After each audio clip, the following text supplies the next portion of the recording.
Bonjour tout le monde, bienvenue pour ce podcast sur le métier de community manager. Aujourd'hui, je suis avec deux autres personnes de mon groupe. Donc tout d'abord, moi je suis Timothée Dessaigne. Bonjour à toutes et à tous, donc moi c'est Nassim Amraoui. Bonjour, moi c'est Tony Kao.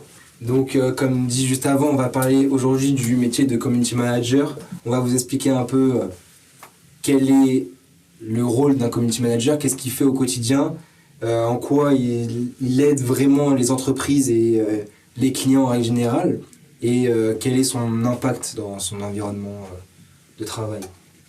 Donc tout d'abord, je vais commencer avec une première question pour lancer le podcast. Qu'est-ce qu'un community manager et quels sont ses objectifs au quotidien ? Alors pour moi, un community manager, c'est quelqu'un qui gère la présence en ligne d'une entreprise, par exemple par les réseaux sociaux ou d'autres médias par exemple. Moi je pense qu'un community manager, comme l'a dit mon camarade, c'est une personne qui gère la présence en ligne. Elle a un impact très positif avec l'entreprise, car c'est la personne qui peut apporter de la notoriété et faire évoluer l'entreprise tout en réagissant et en parlant avec la communauté. Ouais, c'est ça. Son rôle, c'est vraiment juste de marquer la présence en ligne d'une entreprise ou d'une personnalité. Ça peut être... c'est pas forcément une entreprise... Enfin, c'est pas forcément qu'une entreprise, ça peut être vraiment une star qui a besoin d'un communicant. Il peut être spécialisé dans les réseaux sociaux, mais la plupart, ils sont vraiment très global. Enfin, leur rôle est très global sur Internet. Ça peut passer justement des réseaux sociaux, mais aussi par les forums, des forums de discussion qui sont moins populaires, mais qui sont quand même très importants et qui ont un impact sur une certaine catégorie de personnes et une certaine cible. Du coup, son rôle, c'est vraiment de marquer la présence en ligne, comme j'ai dit, de faire des posts, d'interagir avec la communauté, de répondre aux questions, d'être à l'écoute. Être à l'écoute et présent au nom d'une entreprise ou d'une personnalité pour la représenter en ligne et du coup avec bien sûr pour objectif de promouvoir cette entreprise. Ouais, favoriser la notoriété, la fidélité et c'est tout je crois. En gros c'est ça. C'est justement créer un impact et une présence en ligne pour créer cet impact positif sur les ventes d'une entreprise, le profit que va faire cette entreprise. Parce que aujourd'hui, on est dans une ère qui est très numérique, donc forcément, la présence en ligne est quasiment indispensable pour une entreprise. Une entreprise qui n'a pas de présence en ligne, et aujourd'hui, c'est vraiment difficile de se développer.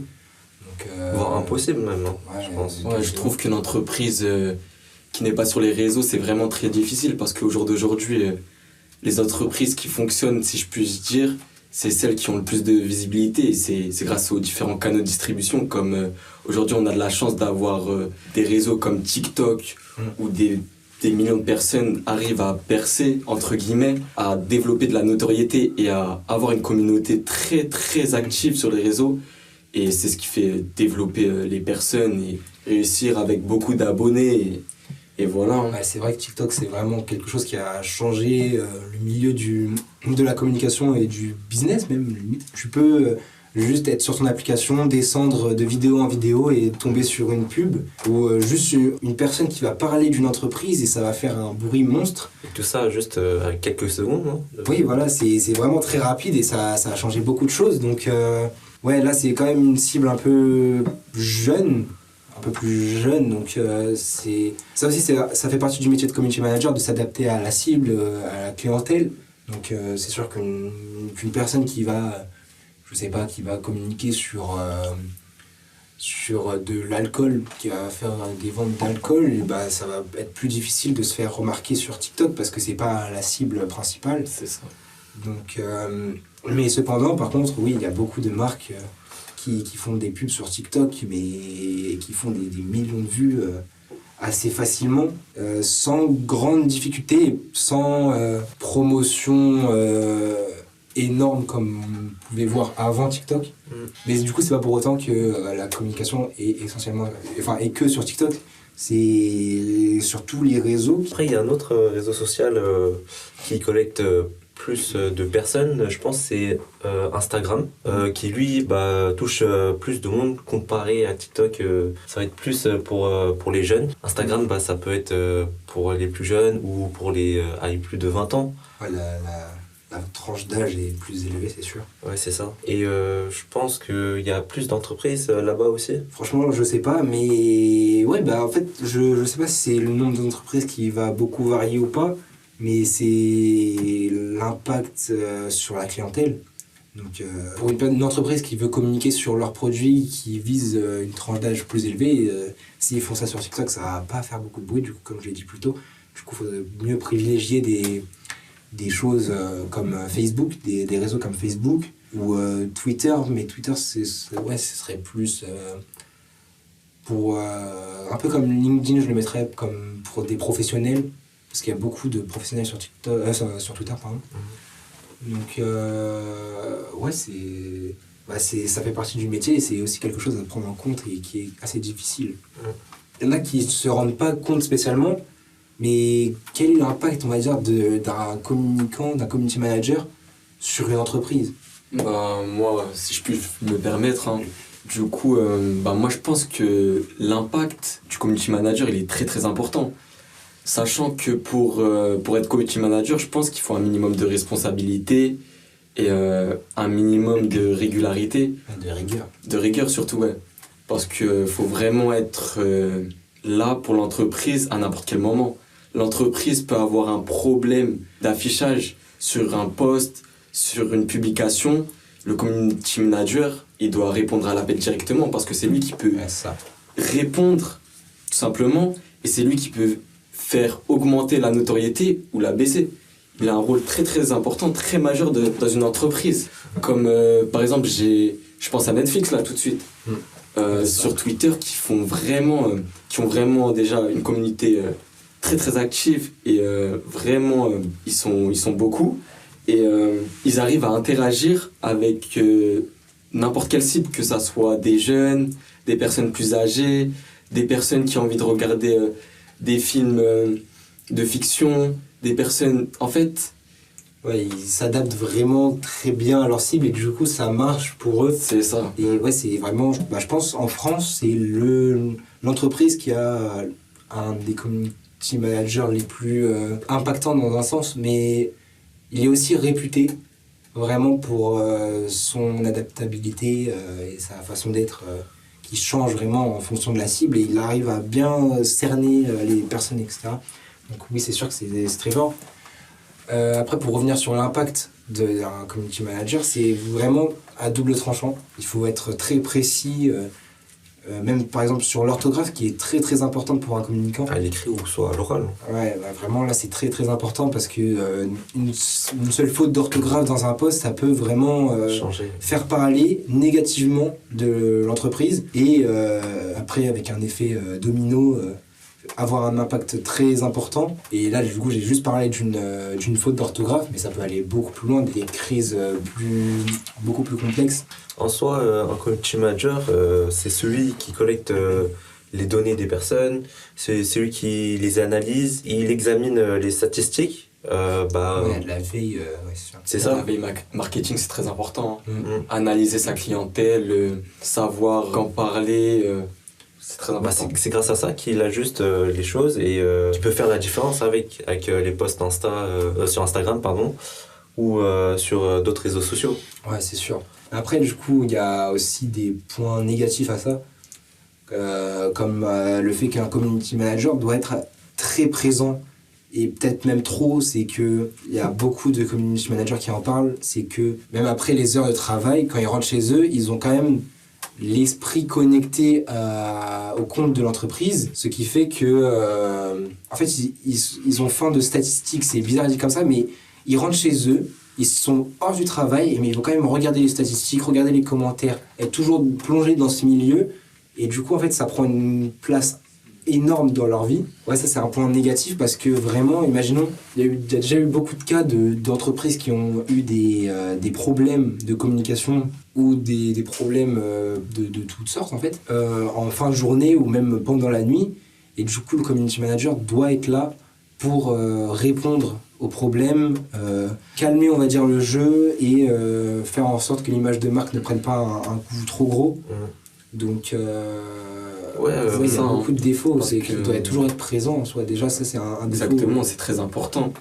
Comme tu l'as dit, un community manager il doit répondre à toute disponibilité, même j'ai envie de dire il a limite pas le droit de dormir parce qu'en soi il est vraiment très important dans l'entreprise et c'est surtout ça va encore plus loin, c'est que lorsqu'il y a un drame au niveau d'un message, d'une publication qui s'est mal passée, le community manager ça va le réduire à un impact financier aussi. Ouais, derrière, il y a vraiment un impact financier qu'on ne voit pas. Mais il doit rebondir dessus. Enfin, il faut qu'il essaye de rebondir dessus. Oui, bien sûr, c'est son rôle. Donc, Parce qu'une publication mauvaise ou des mots, comme tu l'as dit, des fautes d'orthographe, tout ça, nous, on ne le voit pas forcément. Mais derrière, il y a des chiffres, il y a des millions d'euros qui rentrent grâce à ce community manager. Après, ils ne sont pas seuls à travailler, bien sûr. Il y en a, ils travaillent sur l'écriture, il y en a, ils travaillent sur les posts, les flyers. C'est une grande équipe aussi. On n'est pas seuls. Ils ne sont pas seuls. Oui, bien sûr, c'est sûr. Il y a une grande gestion du temps aussi dans ce domaine. Mais d'ailleurs, pour parler des inconvénients, il y a aussi des avantages, bien sûr, on en reparlera après. Mais les inconvénients, c'est que... dans un sens, c'est un avantage comme un inconvénient, c'est le fait de pouvoir travailler un peu partout. Un community manager peut travailler vraiment à l'étranger. Si je prends mon exemple, moi j'ai travaillé en Guadeloupe pour une entreprise qui était en France métropolitaine. Et du coup, en soi, c'est bien... parce que du coup moi j'aime bien ce côté où je peux un peu gérer mes heures, être tout seul en train de travailler, mais dans un sens il y en a qui vont préférer être dans un bureau cloîtré, cloîtré du coup c'est très négatif.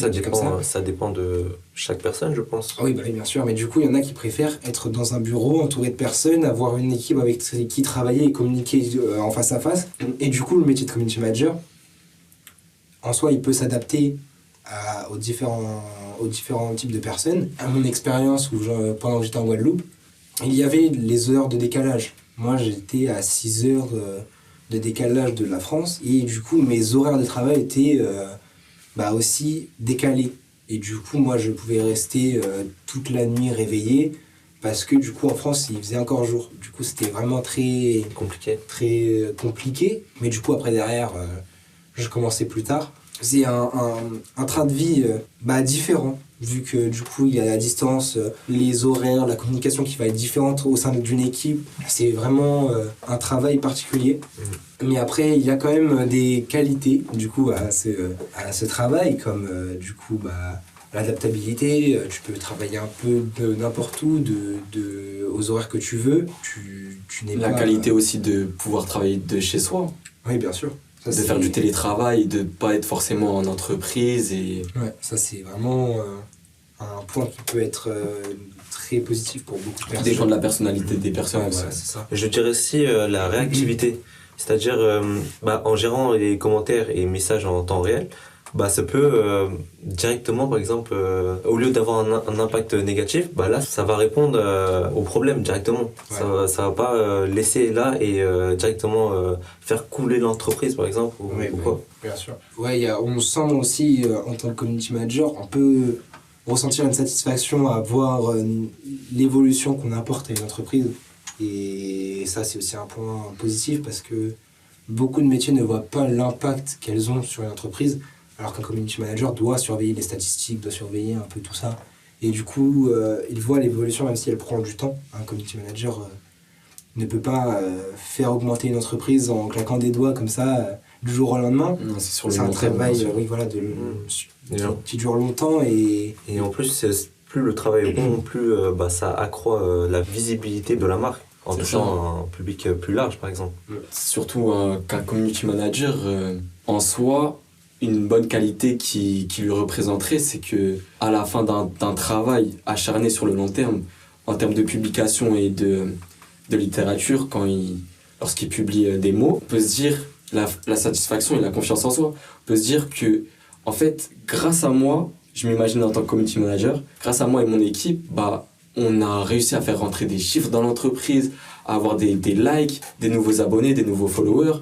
Ça, c'est très important.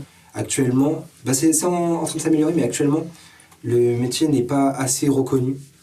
à sa juste valeur. Les gens n'ont pas conscience de l'impact d'un community manager sur une entreprise et du coup forcément ça joue. Un community manager peut faire évoluer une entreprise mais à des sommets. On va faire chuter. En partant de rien, mais bien sûr. Mais généralement, ce métier n'est pas reconnu et du coup actuellement des entreprises n'en prennent pas. Non, mais du coup c'est en progression. Après il y a aussi le salaire comme un community manager en freelance qui va offrir son travail à des entreprises. Il ne va pas savoir comment s'estimer vis-à-vis de cette entreprise et du coup il va donner des prix très faibles pour ses prestations, ce qui est assez injuste. Ouais, c'est injuste, c'est dommage parce que du coup derrière il y a beaucoup de travail et l'entreprise va gagner beaucoup d'argent grâce à lui. Sachant qu'il s'occupe de la marque 7 jours sur 7. Oui, c'est un travail à part entière, c'est sûr, et ça aide énormément une entreprise et les gens n'ont pas l'impact, n'ont pas conscience de ça et du coup forcément les chiffres de combien coûte un community manager, c'est encore assez faible, ça augmente d'année en année. Ça s'améliore. Ouais, ça s'améliore parce que du coup les gens prennent conscience et ça c'est très bien. Et tant mieux. Peut-être plus tard ça va changer, qui sait. Oui. Bon, ça va être tout pour ce podcast. Je pense qu'on a fait le tour de ce qui est un community manager. Tout a été dit, hein. Ouais, Tout a été dit, je pense. Et si les internautes ils ont des questions, ils nous poseront des questions. n'hésitez pas à partager ce podcast et allez voir notre web documentaire du coup avec notre interview du professionnel. Très très important. Un professionnel communicant. Qui vous apportera plus d'informations dessus. C'est très intéressant pour ceux qui sont intéressés et pour ceux qui ne connaissent pas, ça peut toujours aider à y donner des perspectives d'avenir. En vous souhaitant une bonne fin de journée. Au revoir. Au revoir.